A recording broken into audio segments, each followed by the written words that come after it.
All right. Vidyan Ravinthiran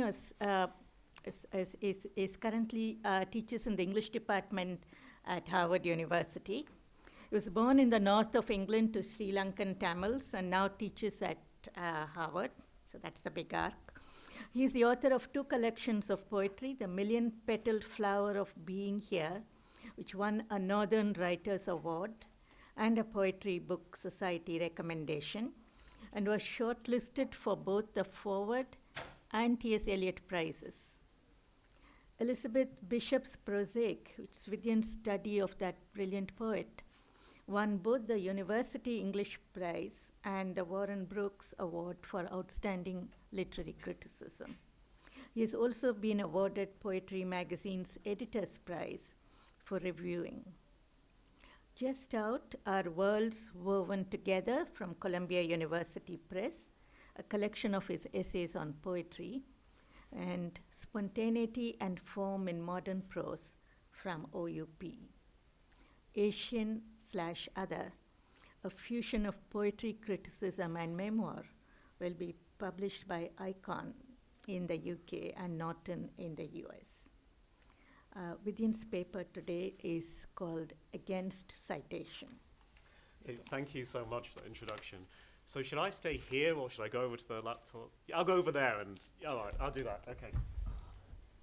So we're just working out the best way to get the things on the screen. So,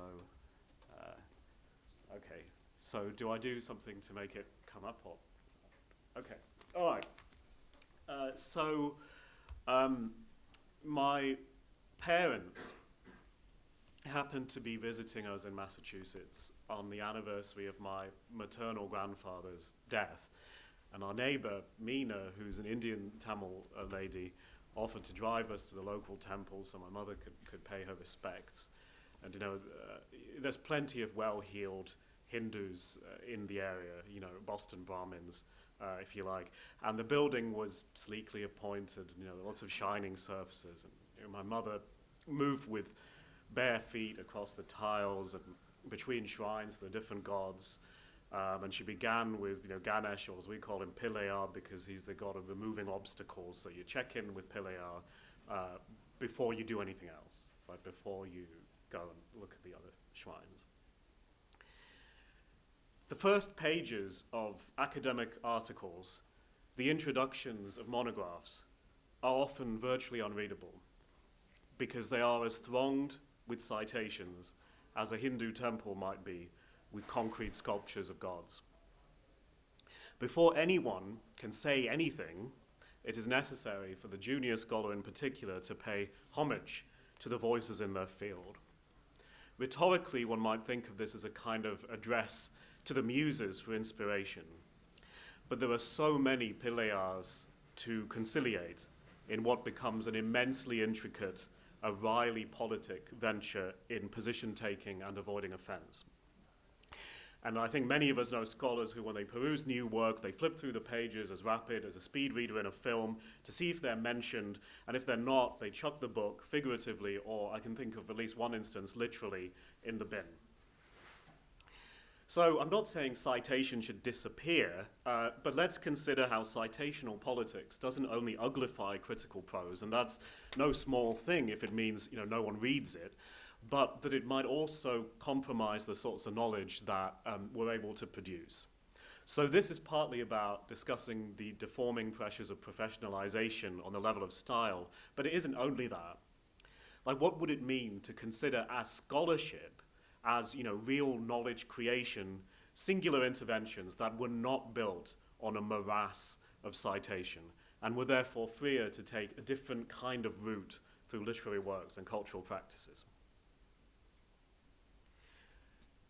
You need to cite more from works published in the last 5 years, which often means you need to cite me. You need to cite my friends, my students, those in my often Ivy League Oxbridge network. So a sort of power-hoarding parochialism is pretty easy to spot, but the other reason, of course, that the US Academy in particular boosts new work is through efforts at its own continuance, right? with the operating assumption that English studies, or whatever we want to call it, is like the social sciences or the hard sciences, a discipline in which knowledge steadily and unquestionably deepens, like Larkin's coastal shelf, making newer work axiomatically more relevant than, say, Victorian Edwardian literary criticism. Except literary knowledge, literary thinking, literary experience doesn't work that way. It's not Whiggish. You need to understand that the people you cite or don't cite are those you'll meet at panels, the people who will okay or cancel your grant proposals. So when powerful people invoke this kind of necessary hard-headed pragmatism, I think it's best to be suspicious, because they're this way of saying, I'm sorry it is this way, but that's just the way it is, and so you should protect yourself. And the problem is that they conveniently ignore the fact that they are the very people who could change the way it is. Like their acquiescence before the apparent inflexibility of institutional practice, it's about their need to believe in something sort of solid and communal and real that exists beyond their own sphere of activity and legitimizes it. And of course, it is frightening to come to the center of power and to realize that God, or I would say mummy and daddy, is or are dead, and that you are now the power, and as superhero films never tire of telling us, with great power comes great responsibility.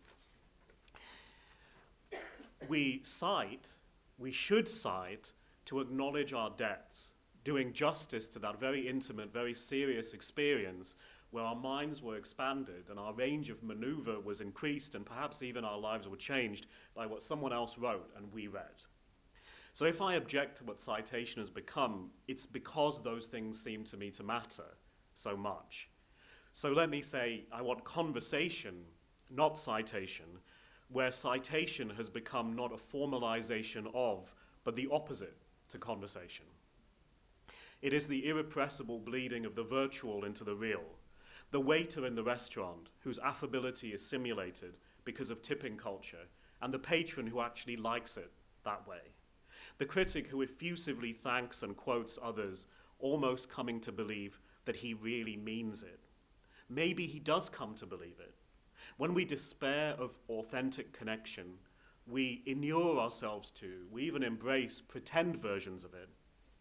Perhaps, like Lear in Stanley Cavell's account, we even prefer fake love to real love if we ourselves have shriveled to the point of being unable to reciprocate love. So, our quotation from Ralph Waldo Emerson, nature is not slow to equip us in the prison uniform of the party to which we adhere.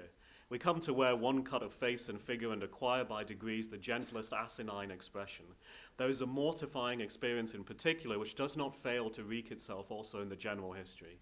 I mean, the foolish face of praise, the forced smile which we put on in company where we do not feel at ease in answer to conversation which does not interest us, the muscles not spontaneously moved, but moved by a low, usurping willfulness, grow tight about the outline of the face with the most disagreeable sensation.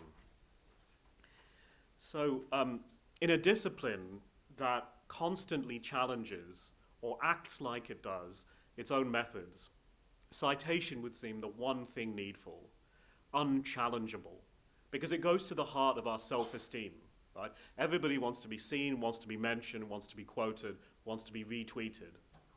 Except, is that actually true? Is it not the case that the pressure to be visible has been amplified and exploited into a kind of stultifying and terrifying metric? I'm thinking of Ruth Ozeki's novel, A Tale for the Time Being, where there's a kind of digital spider which, instead of referencing people so that they can be picked up by a search engine, which is how that kind of spider usually works, actually erases them from the internet, with a proviso that now today there might be reasons to want not to be ubiquitous, to be invisible. Like part of our hypnotization and our self-indoctrination by online culture has us believe that for someone to not want to be talked about, to not want to be appropriated to someone else's viral video or tweet or subtweet or autofictional self-narrative is pathological, right? That all publicity is good publicity for anyone without dark secrets to hide. And there are exceptions to this assumption. You know, we do recognize the damage done by, say, deep fake revenge porn. but how much unwanted digital immortality has been suffered outside the current parameters of online ethics because of the assumption that no one would not want to be in that space. No one would not want their name and their face to be in that space. So that's one situation in which we try to take control of a situation where really we have no control over the appropriation of our names, faces, and writing. So what I'm trying to do is to connect issues of academic citation with problems outside academia, and to say that the impossibility of invisibility is just one more force pressuring us toward the performance, the kind of polished enactment of the right kind of visibility. Because on the one hand, we're supposed to each become, by cultivating networks, the entrepreneurs of ourselves. On the other, we're beaten down by the idea that without evidence of our doings, it's as if we never did them. It's as if we were never there. Like how reflexively we inscribe others into the data stream in the hope they will return the favor. And in this way, the behavior of the, as they're now called, terminally online, can alert us to behaviors that pre-existed the internet in literary worlds, just as obsessed with manufacturing esteem within siloed communities premised on mutual appreciation.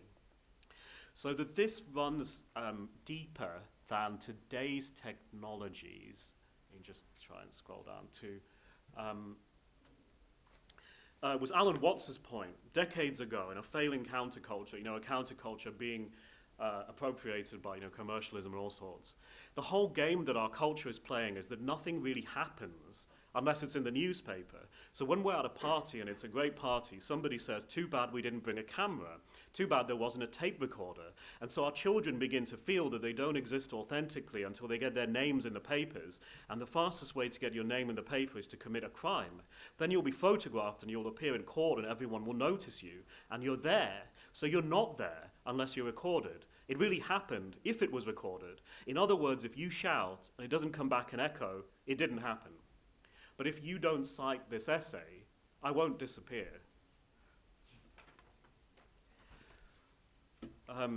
So I'd like to thank everyone involved in this, especially Amit, for the invitation. It's amazing to actually sort of be here after witnessing this online and reading the papers from previous things. And also special thank you for Sanchit and just all the work he's doing to arrange things technically. So it's also the case, so let me continue grumbling, that how we absorb and utilize the knowledge of others is different in the humanities to other disciplines, right? So, my friends who are hard scientists, they have reasons for embracing the H index, which quantifies the impact of their research in terms of how often they've been cited. But discussing books, we're often deeply influenced by people it isn't possible to cite. So I do mean friends and family, but I'm talking about the ways that the work of other writers enters our work and our being so deeply as to go far beyond the quotation of their individual sentences or the citation of their keywords.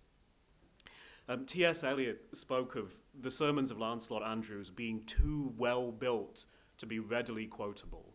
And I think that's really interesting as we live in a culture of excerptability. Like you take a sentence, you tweet it. Even if you have an essay online, you take a sentence and you have it highlighted in a little box next to the essay. So I love this idea that you could write something that it was impossible to excerpt things from. I used to have this perverse desire to do this when I was reviewing poetry.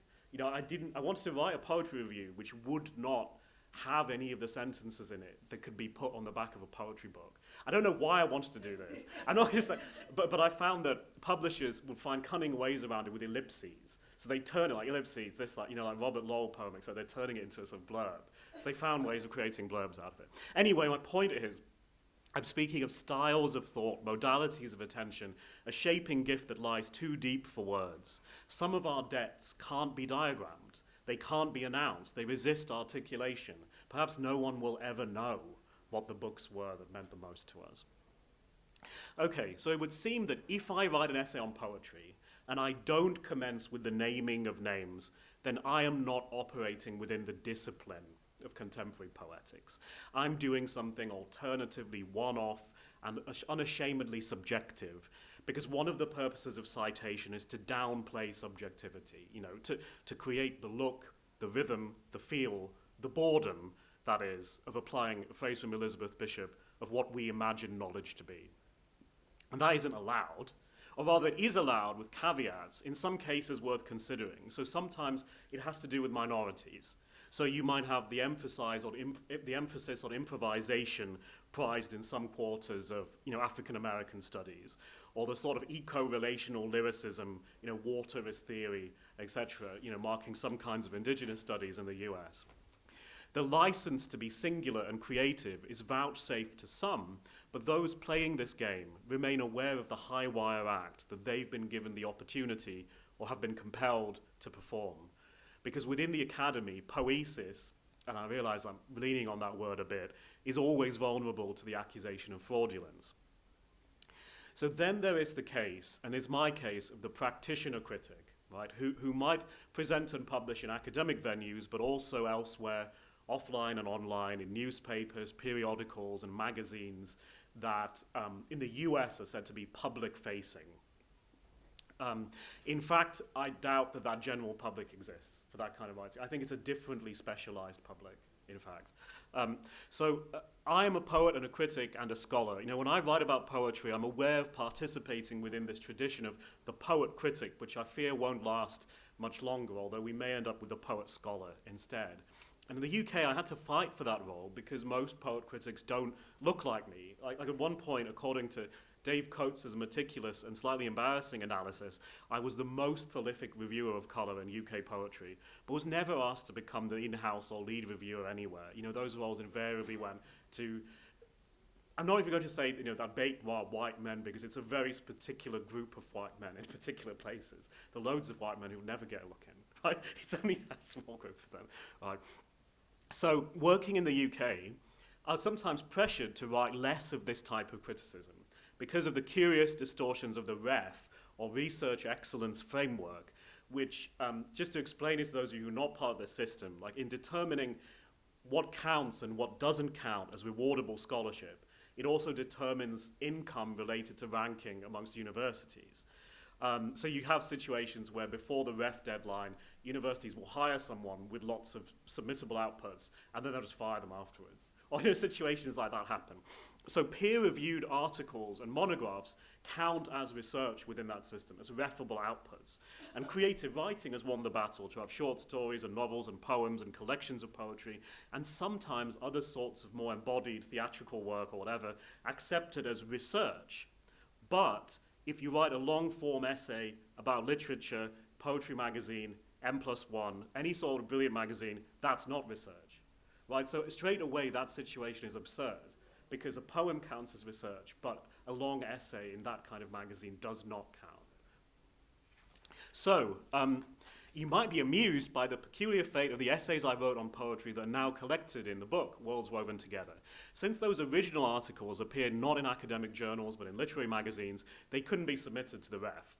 They, at an institutional level, didn't count, except they're now published in a book form by University Press, and they've had 2 reader reports. So were I in the UK, these essays, which previously had, if you like, no academic cash value, would magically transform into a potential, to speak the jargon, double-weighted 4-star output, like my book on Elizabeth Bishop. So in short, an alchemy has taken place, just as Samuel Johnson wished when he said the task of criticism was to improve opinion into knowledge. Okay, so back to citation. Less citational criticism would seem to argue the value of informed personal response, as set against the kind of incrementality of disciplinary specialization. So I've written elsewhere about different styles of critical writing and what they might learn from each other. So what I want to focus now is the literary journalists, the poet critics' license to analyze, argufy, connect, and theorize while citing in a far less intensive way than the scholar, and perhaps without citing anything or anyone at all, except maybe the book under review.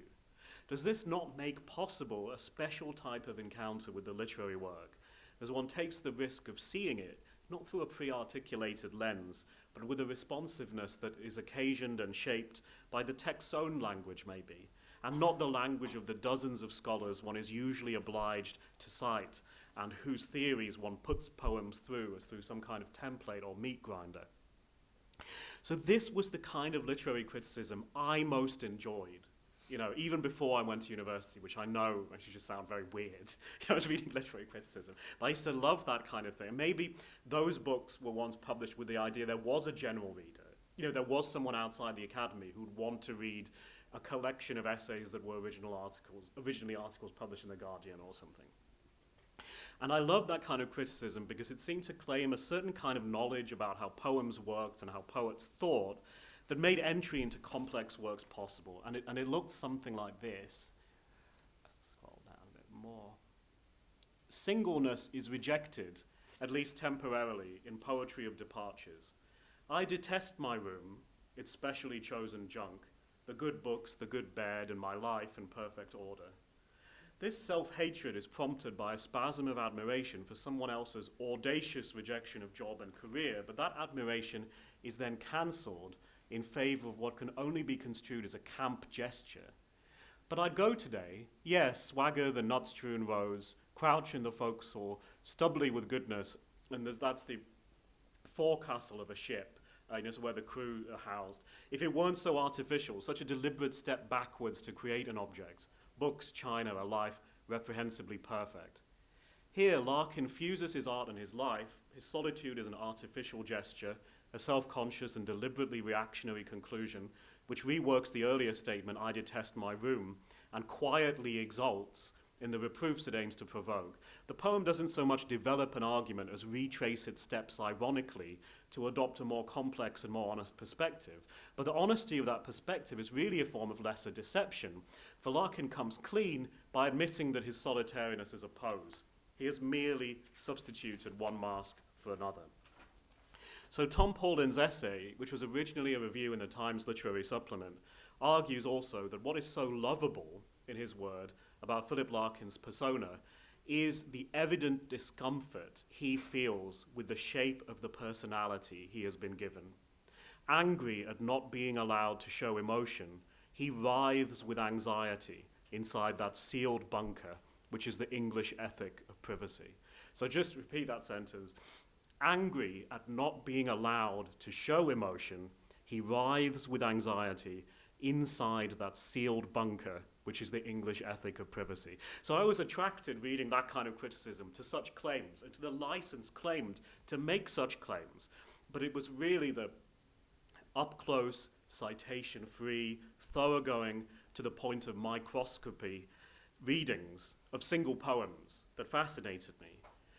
The way the poet-critic saw the poem as a duration, including prompts, redirections, failed starts, contingency plans put hurriedly into effect. Beneath, the poem then whangs forward, rifted, gyroscopic, by turns liquid and lithic. The poet-critic tracks the arcs of its and their own self-consciousness. In comparison, academic criticism seemed to me like Twitter before Twitter. It was about always discerning a single intention behind a work and saying it was good or bad because of that. So it was amazing. So that was why I like this kind of criticism better. So Paulin sees a poem as something that does different things at different times. He critiques Larkin, but he also acknowledges the beauty of his poems. He actually uses that word, I think, at one point. And the only other scholar he mentions is the author of the critical text, putatively under review. And I guess that is the person injured by this, because this is the classic, like, poet-critic reviewing a book of literary criticism and really just using that to advance his own theory about Larkin and not reviewing the book at all. I do realize there's a problem with that. So, our practices of citation seem especially egregious within fields attentive to the literatures we now call world literatures, or sometimes post-colonial literatures, or literatures of the global south. Because even though the writers we analyze may be from the global south, though it's usually the same names over and over again, the critics one must invoke, like Pilayar, before going on one's journey, are invariably located in the US or the UK. So we need an anthology of literary criticism from the global south. But tuning into such voices might not even be possible if we're prevented from basing our arguments on anything except the theories of tenured Anglo-American professors. So citation, I repeat, prevents conversation with those who haven't got their feet under the table. It presents the illusion of conversation as a voice making assertion appears to defer with a kind of rhythm to it that becomes quickly identifiable and imitable, every now and then to the voices of others. But those other voices are too often already allied with, institutionally housed beside, or in other ways hardly distinguishable from the author. It is a way of seeming to meet objections, while in fact riding the wave of a collective permissiveness, of pretending to engage with and be fertilely deflected by contrary positions, while really performing a sort of sock puppetry, which is the term for when people on Twitter use multiple accounts so they can agree with themselves. So I didn't begin to write journalistically, for lack of a better word, because I wanted a wider audience. I just wanted to write different sorts of sentences. And that seemed necessary if I were to, in the words of the psychoanalyst and life writer Marion Milner, find forms by which my own preoccupations could declare themselves. And so I idealized this sort of criticism, but eventually I realized few of its practitioners were as good as Paulin, that the mode had its own complacencies, worse maybe in some ways than academia, and that to become the sort of person granted 4,000 words in the TLS was a privilege afforded to very few. And I've also realized that while I once admired and wished to emulate the brash kind of brusqueness of the men, who are asked to write these pieces, which defined itself in opposition to jargon and often in opposition to citation-heavy specialized criticism, I began to have terrible doubts about it. I began to have terrible doubts about its captious masculinity. So here's a quotation from Terry Eagleton on Gayatri Spivak. The endless digressions and self-interruptions of this study, as it meanders from Kant to Krishna, from Schiller to Satie, belong, among other places, to a politically directionless left. More charitable readers will see this garrulous hodgepodge as a strike at the linear narratives of enlightenment by one whose gender and ethnicity these violently exclude. If an abrupt leaping from Jane Eyre to the Asiatic mode of production challenges the staid compositional notions of white male scholars, it also has more than a smack of good old American eclecticism about it. In this gaudy, all-licensed supermarket of the mind, any idea can apparently be permutated with any other. So I'm not here to debunk a review from almost 25 years ago. I think Laura Mandel's letter in response took care of that. She said, the formula for this kind of review is to attack the intellectual for his or her own position, to bring in the forgotten victim, then claim moral superiority, but to use the phoneless, unmetaphysical masses in this rhetorical gesture of moral one-upmanship is, however, to exploit them. And then, of course, there's Aaron Kolatkar, a brilliant Indian poet, wrote in English and Marathi, his brilliant spin on the supermarket trope, which references a situation quite beyond Eagleton's reckoning when he talks about supermarkets.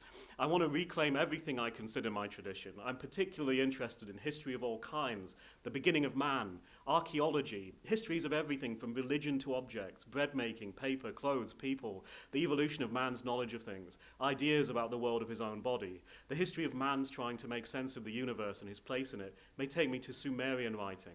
It's a browser's approach, not a scholarly one. It's one big supermarket situation. I mean, there might be someone who gives Terry Eagleton more sense of authenticity than Aaron Kolatkar, but that person would be an idiot, right? That person doesn't exist, right? Enabled by what Dilip Chitre calls the paperback revolution, which created a pan-literary context in India, Kolatkar discovers a genuine alternative to the complacent permutation drawing Eagleton's ire, even as Eagleton continues to practice it. For to analogize an eclectic monograph as a supermarket and to pathologize its juxtapositional style as an intellectual version of attention deficit disorder, which is the ableist slur that he launches at Spivak in the pages of the London Review of Books, is itself to permutate. Eagleton is an avid permutator. He loves his snarky, deflationary quips. It is his delight to be destructively down to earth. He's a prince of the clapback. He's just another male provocateur addicted to his own gift for being startlingly reductive. And I think that, to me, what this is expressing is an increasing disappointment in a scholar I once really admired, as that scholar shifts from the mode of scholarship to that of the literary journalist and embraces the opportunity to write and maybe hide behind sparky sentences. So, but I'm trying to talk about that from a position of complicity because I myself try to straddle those registers. So if you're writing literary journalism, you do try and be interesting. There is a sort of compulsory effervescence, But I think what Eagleton's criticism shows is that just like academic style can corrupt, literary journalistic style can corrupt too, because it turns into this kind of quip-addicted discursive violence, right? It just constantly, these sort of one-liners. And it's amazing the way we criticize people expressing themselves on Twitter. Like someone like Eagleton has been doing that for decades in the TLS. He's been tweeting in the TLS, right? So anyway, like as both a literary scholar and a poet critic, like my curiosity has to do with the varied and in some ways conflicting amounts of license I've had and have in different arenas when it comes to permutating poems. You know, moving that is between works, relating them to each other. What justifications and pathways from poem to poem and back again, also from paragraph to paragraph of my own prose, are available. And we can rescue out of Eagleton's clumsier objections to Spivak a meaningful antipathy to her citations, because I do take the point at a certain juncture the networked scholars' mentionings turn into name-dropping. Citation assumes a juggernaut-like power. It subsumes the reader. You have this plurality of voices that seems dialogic, democratic, and the rest of it, but is experienced as paralyzing, you know, as a kind of bewitchment. At the same time, I think, you know, Spivak, at least doing good in schools in rural India, whereas Eagleton has written as many books as Barbara Cartland, and yet global capitalism seems totally unaffected. Okay, Anglo-American scholars. I'm just trying to speak the same way he speaks. You know, it's a joke. It's a joke, right? I'm just trying to speak the same way he speaks about other people. I don't speak this way, no. Right. Like Anglo-American scholars cite each other, endlessly disputing the nature of their discipline, defined as a professionalized battle royale with always the same disputants, when they could, in fact, transform their activities by just reading more books. Like perhaps instead of challenging the methodology of close reading, as applied to, say, the works of Robert Lowell, you might read Aaron Kolotkar in the way that Lowell has been read so many times. Like, would that not also represent a kind of original scholarship? So we could go ahead and cite more, but we could cite novels and poems and plays and films and television and video games. We could cite creative works. We could allow creative works to be in conversation with each other and to even fulfill the critical role normally assigned to theory. So in this way, the politics of citation becomes a defense against having to encounter unfamiliar literatures, especially those from beyond one's national borders. It is, again, a sham conversation that displaces the real conversations, the genuinely surprising and enlivening encounters we are yet to undertake. Okay, so the politics of citation also occludes those moments when a critic really should evidence their claims but doesn't. Because by overlarding one's prose elsewhere with a frenzy of footnotes, you create the effect of this unembarrassable rigor, and then you exploit it to get away elsewhere with making the sort of overlarge grandstanding claim that the academic humanities, because it's so insecure of its value, desperately rewards. So often the things we really should be discussing are relegated to a footnote. A genuine dilemma shrinks into a point of information that supports an argument depending spuriously on uncontested assumptions. So here's an example. You know, it's an endnote from the Warwick Research Collective's monograph on combined and uneven development. Let me just try to scroll down. So discussing James Kelman's novel, How Late It Was, How Late, it said, Sammy's gradual cognitive mapping of his experience at the hands of a PFI state welfare shrinkage. And I should say this is about Scotland, so his private finance initiative, in health, social benefits, unemployment checks, is rendered in painstaking monologue, forcing the reader to grapple with the difficulties of living in a weakened, marginalized condition in the neoliberalizing metropole. So you see that the reader, that convenient hypostasis, returns from precisely the kind of old star criticism that the collective spends much of the book bashing. You know, there's no time for it. The use of monologue is said to force said reader to have a particular experience. And that's where literature apparently does political work. But it is surely immediately, demonstrably false to say that any work of literature functions in that way, that it forces readers to think, consider, or do anything. Like, that's just, it just isn't true, right? So on the one hand, this is an example of how supposedly radical critique often irresponsibly uses a language of violence, and in this case of a sort of mind rape, to create an illusory and perhaps immoral because appropriative pseudo-urgency. And let me also take this opportunity, as a Sri Lankan Tamil, as it said, to object to how the word interrogate gets thrown around. I'm not offended, I just think it's stupid. But there's another approach. Like, let's say one were to genuinely argue that James Kelman's novel forces its readers towards some kind of political reconsideration. To do that, you would have to cite. Like, you might say, take a group of readers, record their responses, maybe with neuroimaging or something very hot right now, and then you would assess their political activities in the next 6 months, and that would form a study you would then cite to evidence this overweening claim about a stylistic feature in a novel. But of course, the Warwick Research Collective offers nothing of that kind. So, in fact, the absence of citation where it is required, if academics aspiring to the condition of social scientists are ever to get there, gets excused or papered over by an excess of citation elsewhere, which produces this illusory objectivity used to launch claims that anyone outside of our discipline would find instinctively absurd. So, one of the disguises citation takes is that of activism, the radicalism precisely of the collective. So the junior, untenured, unpromoted scholar might be told by their mentors to cite others to recruit them as allies, the assumption being, of course, a principle of self-interest that would have us disattend the work of not only those with whom we don't agree, but even scholars who, despite affinities, haven't mentioned us by name. And that might appear pretty cynical, but the idea of the collective is residually utopian. Because if it's a commonplace that 60s radicalism entered the academy and lost its purchase on reality and turned into posturing verbiage, then the politics of citation, as it divides critics into small, self-referring enclaves, each convinced, like the Westboro Baptist Church, that they and they alone are the saved, the elect, equally summons a myth of group resistance. It's as if to cite is to strive in a guerrilla effort against the status quo. Okay. So I give a job talk. It's suggested to me I write it up as an article, and I do, and I submit the article to a major journal that will in the end reject it. That's not an unfamiliar story. It's the details that count and how I came to feel about my own work. I never resubmitted the article elsewhere. I felt alienated from it. And it was the experience of adding citation after citation, and I don't mean notes, I mean full paragraphs insisted on by my reviewers, gradually changing what I wanted in my essay to say until it didn't feel like it was mine anymore. Now, by that, I don't mean to object to the necessarily intersubjective endeavor of literary critique.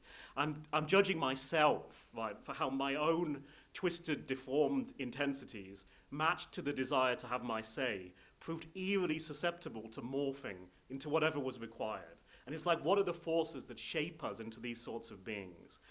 I made all these changes, and it never felt like a problem until a sudden moment when I realized that the essay was effectively arguing the opposite of what I originally wanted it to argue, right? So it's that kind of experience, you know, and I guess I also want to say that I don't want ever to be cited the way in which I've been told by other people that I have to cite other people. But I'm really worried that that'll be the case now I'm at Harvard. So please, if my work helps, use it, but at the risk of repeating myself, you don't have to mention me at all. It's fine. You know, I'm not going to, it's okay, right? Okay, a quotation, writes Ossip Mandelstam, is a cicada. It is part of its nature never to quiet down. Once having got hold of the air, it does not release it. And that applies to the scholarship we feel we must quote as well. When I return to my first book, my monograph on Elizabeth Bishop, the voice of a paedophile leaps out from one of the pages.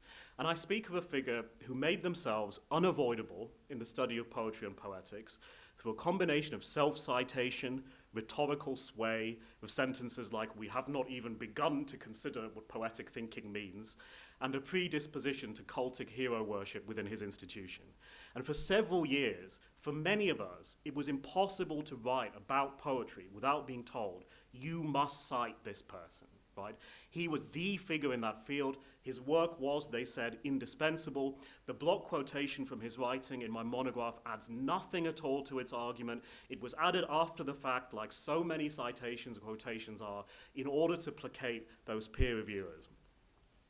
Then what happened was child pornography was found on his computer, he lost his job, his forthcoming book was cancelled, and we all stopped citing him.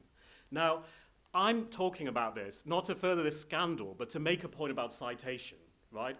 Because am I right in saying that were this individual a scientist, he might still be cited, right? His works would still be relevant. They'd be unaffected by his profession, his personal misconduct. and that this hasn't been the case surely reveals something false in how we in English studies look at citation. Like if a figure previously considered indispensable to the study of poetry can now be dispensed with for reasons with nothing to do with poetry, then shouldn't this spur us to reconsider our politics of citation and what exactly we believe to be the source of a critic's authority? Like, was it always a moral source, like even when we were talking about prosody? Okay, so I'm sent, let's say, an article to peer review on Elizabeth Bishop and neuroscience. I don't know much about neuroscience, but I know about Elizabeth Bishop. As I read the article, I'm filled with a kind of diffuse irritability and a vague feeling of being trespassed upon. And I found myself writing the sentence, I was surprised, for example, not to find in this article any mention of Bonnie Costello's writing on the subject of Bishop and mastery. And then I sort of stop myself and I think, where does this voice come from? Right? It's passive aggression. I was surprised. I was surprised. It's deliberate obtuseness. Now, obviously, someone with the ambition to write in this interdisciplinary way hasn't had the time to read everything I've read in the several years I've been working on Elizabeth Bishop. And it's not because they're lazy. It's because they've been reading other things. Ambitious field-stretching work will never be wholly armor-plated. So I go back, I delete the sentence, and I begin to think about why I have begun to feel it necessary to subject early career scholars to the sorts of spite to do with citation that were once aimed at me. And it's like it's hazing. That's what it is. It doesn't have to be this way. Right, to end, how many scholars cite their students, without whose conversation many of their articles or monographs would never have come about? So to argue against citation as it exists now is not to argue for no citation, for sort of subjectively untethered voices and a recuperated impressionism unashamed of its singularity, although I do believe there's value in that. That's a separate thing. But for a wholly different type of conversational criticism that would be truer and more honest about where our ideas and sentences really come from. And I say sentences because, like the psychoanalyst Adam Phillips, I want to read new sentences, not new keywords, such as scholars are pressed to coin, not only because taxonomies occlude subjectiveness, moving us closer to the social sciences, but also because keywords are citable. They are the most portable kind of writing, a type of non-writing, in fact, a point where writing ceases and maybe sometimes thinking too. We praise scholars for coming up with concepts that seem large and potent, and which, when we cite them, allows our own writing that feeling of largeness and potency. In other words, citation is the keystone of an academic culture whose primary metric aligns with felt gains in our own rhetorical power, rather than the actual truth value of the concept in question. Citability, rather than truth, at this point becomes the sine qua non. It stands for everything that English studies has repudiated. The actual, that is, world, in which in the end we find our happiness, or not at all. Thank you.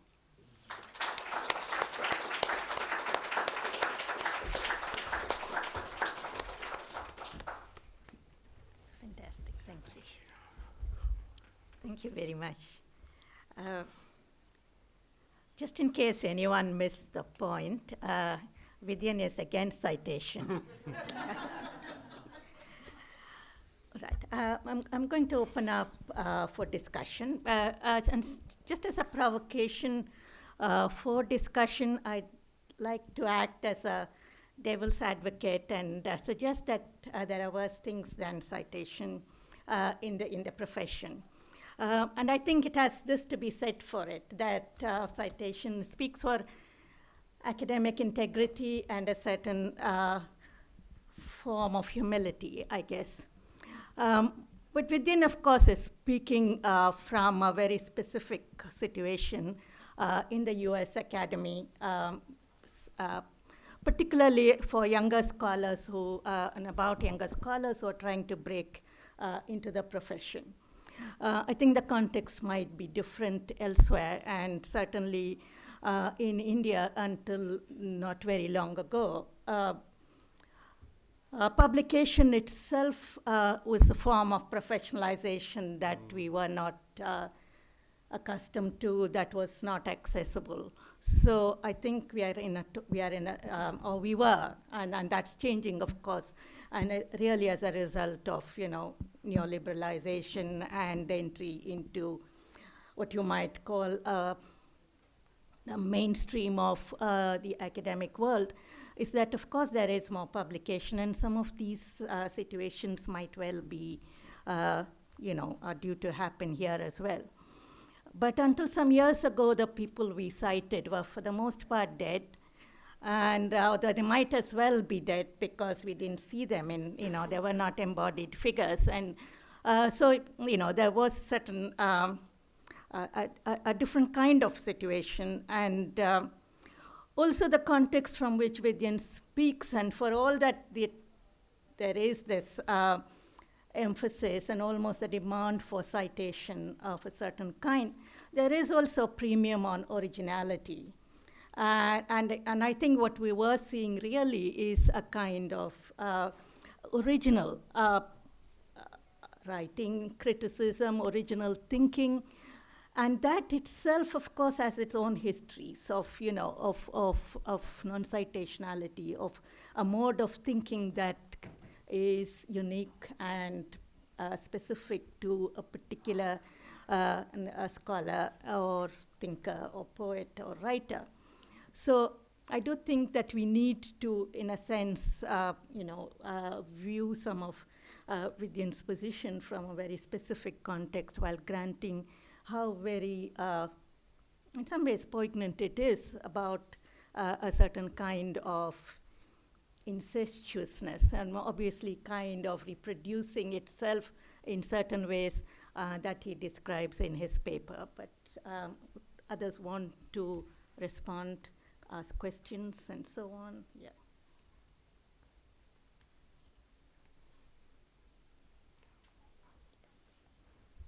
So I think, yeah.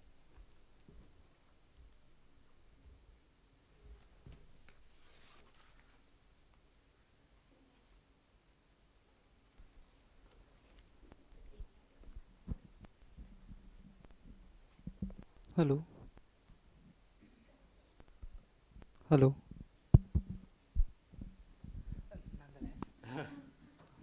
Hello. Hi. Hello, Professor. So, if we are talking about citation, there's something that that has come up in my mind.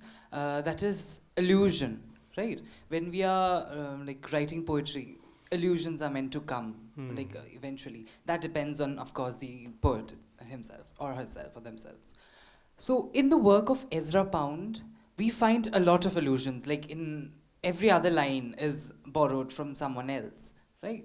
So in that case, how would allusion complicate the entire thing about a citation? Because these allusions, they come so frequently and they are not cited. And would that sort of writing, would that sort of poetry be jabbed in the present age for not citing other poets or other authors? That's a really interesting question, a really interesting way of thinking about it, of putting poetry and academic writing on the same plane and trying to think about it in that way. I guess what one wants in both is a feeling that what is being cited or alluded to is genuinely being used to think with, rather than being kind of skeptically encrusted onto a pre-existing thing. In order to give it some kind of gravitas it might not have. And I think sometimes Pound and Eliot do probably do that. They do sort of think, oh, this will provide the necessary kind of oomph that I need in order to do that. And that's very interesting, actually, to compare that sort of thing with how, auctoritas is created in academic criticism. And I suppose I'm struggling to think of contemporary poetry which works in the same way. I suppose that maybe the illusions, thinking of Anglo-American poetry at least, I think of them, maybe the illusions would be more digested. Like maybe they would not sort of sit so totally on the surface and be there to sort of overtly stand out as sort of, the fragments of this culture to show against one's ruins. But that's very interesting, yeah. Yes, please, you. Okay, Professor. Oh, thanks. Hello. That's not working. It should be. Yes, it's on. Okay, That was completely wonderful, and I've got 1,000,001 responses. I'm not going to give you 1,000,001 responses. It's difficult to choose how to respond. I found it really, really stimulating. I thought of responding by trying to defend Terry Eagleton, with whom I once did a book of interviews, and to defend polemic. And your talk was, after all, a brilliant polemic. I think there's a value for polemic. I think he completely mishandled that, and I think the politics of that polemic could not have been more clumsy and more unfortunate, frankly. But I think there is a case to be made for polemic as a kind of para-academic discourse, which might in fact evade some of the problems that you're talking about. And I think it also has something to be said for it in the case of someone like Eagleton, because it sees bodies of writing, it sees critics themselves as somehow allegorical of larger political stories. I think there's a value to that. But leaving that aside, the question I had was about the role that paratexts play in all of this, in the politics of citation. What are the politics of the paratext, in other words, of those accoutrements to the text itself, the acknowledgements page, the epigraph, the endnotes and footnotes, which you mentioned, and you gave that very interesting example of the one on Kelman from the Warwick Collective. I mean, would it be too crude a solution to just do away with all paratext? I think there's something to be said for paratext too, that there's a pleasure to be had in them. I often feel I learn more from the acknowledgements page and indeed from the footnotes in the ways that you've exposed with that example of a book of literary criticism than I do from the body of the text itself. So that's my question. What role do all those paratexts play? Well, I suppose my first response about that would be that I like those things very much, and I like writers who use a lot of them. I quote from Adam Phillips, and he'll sometimes give you 4 quotations or something at the start of a chapter. What's often very exciting about that is that those quotations could be from all over the place. That they don't come from, say, one milieu or one professionalized milieu. There could be, I think about his book on attention seeking, where he quotes from a very junior poet, actually, someone I know, who's sort of astonished to end up in this Adam Phillips book. But then he'll be quoting from Freud. He'll be quoting from voices that are much more established, things like that. So that kind of sort of distance between the sort of things which are being mentioned in epigraphs, I think that's very interesting. And also the fact that epigraphs kind of, and in that paratextual way, have a sort of freedom from the body text, so they sort of exist there in their own right, and they're not sort of, well, they might be brought up in the first paragraph, but they might not be. So they might not be so immediately subordinated to what's going on. I mean, I guess about the Eagleton stuff, I guess I see this about, I think it's this sort of ad hominem or ad feminam attacks that I just think that this sort of behavior, and it's also a sort of situation, isn't it, where those who dish it out can so rarely take it. And I think that it's almost like there was a very interesting piece in Slate by Laura Kipnis where she was talking about the hatchet jobs that Dale Peck writes famously of novels. And she was talking about his own writing and how much of it is about, growing up in a really unpleasant family and so on, and about where this voice, this sort of aggressive kind of voice comes from, and about how someone might seek to incarnate it rather than be subject to it. It might be that this voice is out there, so I want to be the one whose mouth it comes out of before it sort of comes from me. Now, so this piece is a sort of polemic, but that's not the kind of thing that I would really want to write most of the time. I think it's more like, really I'm a close reader of poems and an appreciative close reader, and I think that appreciation is the literary critical mode that I like the best. But sometimes I think to clear space for that, sometimes I think bullies need to be held to account. And I think that is a kind of bullying in the page of the London Review of Books. And I just think that this sort of And the other thing I'd say about that is that because I'm not saying that what I'm saying here is what leftism should be, then I think that gives me a certain freedom from the kind of cycle of one-upmanship that we're talking about here. Because Eagleton seems to be saying, oh, this is verified kind of writing that Professor Spivak's using is in no way going to change anything. But Eagleton's very strident kind of writing, I mean, what has that actually changed? Like, it hasn't changed. I really mean this in the most serious terms. Like, should we not genuinely think about where that interface between literary criticism and political change actually is, or where that bridge is, because it's so more often assumed or taken for granted than actually in any way concretely described. So it's that I sort of object to in that, the idea that his form of writing is somehow closer to lived realities, that it's something that people can more readily understand, it's therefore more immediately actionable than whatever she's doing. But where is the proof of this? You know, are we going to draw up a list of social goods done by these people?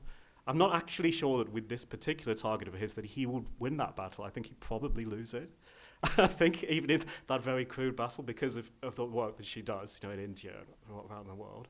So it's that kind of how, I guess this also maybe is a sort of post-internet thing. It's the way that the internet has kind of, in some ways, exposed a lot of the maneuvers of literary criticism, which was that you could posture politically and that would not be appropriative. But now that we have sort of mass posturing online, and we have this language of virtue signaling, of people sort of furthering themselves by, you know, using political rhetoric, does this not expose the fact that a lot of scholars have just been doing that? And I guess my position is that, you know, I mean, I have my politics, but that's not ultimately what I've ever argued that my criticism does. I mean, I close read poems, and the poems might have political content, but I'm not an ideologue in any way. And I think that if you're an ideologue and you write that many books and you change nothing, then doesn't that reveal something? Like it means that you've failed loads of times. Is it that in the future there's a utopian moment in the prose of Terry Eagleton and someone's going to read it and the world's going to change? I just don't think that's true. I just don't think that's true in any way. So it just seems to be kind of like, you know, sort of Zululand, am I taking crazy pills here? Like, how is this? You know, I also meant that there. Thank you so much for that really witty but also very forceful and interesting talk. The two things that actually dawned upon me with some clarity, and I think they are merely responses to what you were saying. Raji, when she was speaking, she used the word recite at some point. What she meant was recite, as in to cite it again. But it sort of confirmed in my head that there is sometimes there's a sacerdotal nature of citation, you know, to keep using that mantra again and again. And I think the way you began your talk, you were also sort of signaling a certain kind of a sacerdotal function by which this happens, which is what is bullying about in some sense. Yeah. It is a reproducibility of a certain discourse. But I also found it interesting then the fact that we didn't talk much about this, but there's also in citation a possibility to intervene in a very sharp political manner. Like you could be writing an entire paper on what you call vernacular, what's his name, but your citations are completely white and they are completely English. Yeah. Or you could be talking about Dalit literature, but your citations have no anti-caste intellectual who you think is important to cite. So I think between these two, if you like, poles of what reproduces as a certain kind of religious, almost an elitist Brahminic sacerdotal function to one which can also provide opportunities of very serious intervention. It is in that architecture that some kind of seriousness is possible. Maybe we might want to think about these simultaneously, which only makes it so interesting, actually, the whole subject. So thank you so much. Yeah, I think thank you. I think the first point you make, I think really is something that was quite flippant and throwaway in my paper. It's your idea, and it's a wonderful idea about that sacerdotal aspect, and it's not something I'd fully considered at all. I'm grateful to have sparked it off, but I don't think it's my idea. It's your idea. I do think that that is something we could definitely explore, and that I haven't explored in this paper. About the other part. So recently, I wrote an article about Keats, and it was published in an American journal. And there's someone I really wanted to cite. And I really wanted to cite Nissim Ezekiel, the Indian poet, essayist, and so on. And I knew I could not cite him at the start of that article because it would not have, in that context, that US academic context, the required clout. What I wanted to do was to really pitch something that he says in Poetry in the Time of Tempest, in that piece, against this sort of Jerome Meganian idea that when Keats wrote To Autumn, that this was immoral in some way because instead of writing about nature, he should have been tweeting about the Peterloo Massacre or something, right? So what I eventually ended up doing was kind of having it as a surprise citation later and to actually flag it up as in, this is the person I wanted to begin with, but I didn't feel like I would be able to do that. And so I do want to stress that, for the sake of a provocative title, this paper is called Against Citation, but that is largely because I think current modes of citation in Anglo-American academia wall other voices out, and I want those voices to come in. And so what I'm saying is that maybe some of the voices that are often cited do have to drop away a little bit so that other voices can come in. And because otherwise you just have something that's so totally unreadably crisscrossed by voices. There's definitely all sorts of contexts in which citation is I think in various kinds of radical poetics, like black radical poetics, the idea of citation is very important. It's a sort of building on, working, you're standing on the shoulders of those who came before. So I'm certainly not saying that, there is absolutely no context in which, citation is a good thing and that we shouldn't be, quoting from each other. I just really want us to quote from a wider range of people and in a less cynical way. I think that's part of it. But thank you so much for both of those ideas. I do think sacerdotal thing's fascinating, but can't take credit for it. Thank you. I think we have to probably wind up at this